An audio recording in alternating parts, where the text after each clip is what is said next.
Now, there are up to 70, between 70,000 breeding pairs and can be over 200,000 breeding pairs year on year of sand martins in the UK. And that's to do with conditions in their wintering grounds south of the Sahara in the Sahel. But certainly here they have returned, and we sent our wildlife cameraman, Steve, to get a closer view of these birds. Now, this was filmed a week ago, and the adults were very busy coming in and out of the nest, and we were pretty sure they're well into their breeding season now. We saw them returning with food rather than nesting material. But there was another clue that they have chicks in there, and this is it, leaving with a fecal sac. Now, hungry chicks make a lot of poo, and those fecal sacs coming out again and again, just a real proof that there are chicks in there, that adults taking out the rubbish, doing some housekeeping, making sure those nests are nice and clean and parasite-free. Now, really difficult to visualize what's going on inside those nests, but we decided to make the most of the materials available to us here as well.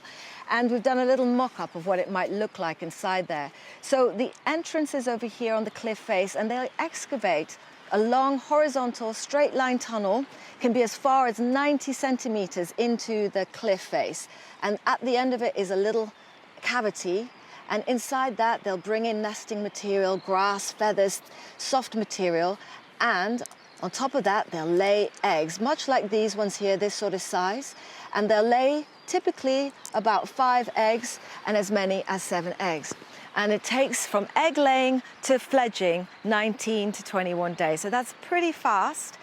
It's not the only thing they do fast. Now they have a behavior that is out on full display for people to enjoy.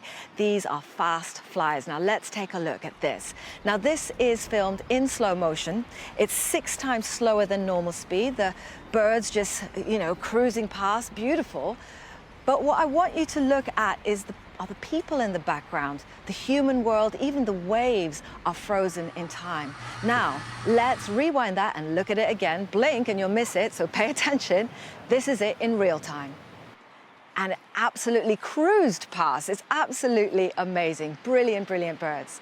Now, there is some other behavior that we were sent by wildlife camera operator Chris Beard that we would not see at the beach here. Now, this was filmed over fresh water. This is over the River Usk. And what we saw was a bird over the river, and you'll see it splash down into the river, and that is it drinking. It's a little bit clumsy. It's certainly not as elegant as the swifts and the swallows do as they skim the surface of the river, but it was quite lovely to see. But Chris also said that he saw a behavior that he hasn't seen before. Now, this was quite unusual. He'd been filming the birds at the nest entrance, and he started to notice what looked like a loose formation starting to form, a loose swarm, and they were swirling. He had noticed a grey squirrel, so he suspects the grey squirrel may have startled or spooked the birds away from the nest entrance. And this swirling behavior is not quite a swarm, but it's certainly, in other species like bats, it's used to confuse predators and possibly is anti-predatory behavior, which is quite extraordinary. I mean, obviously, this is like field craft, field observations, and a little bit of speculation. But Chris, I'd be really interested to know if A, you've seen this before, and what you make of that.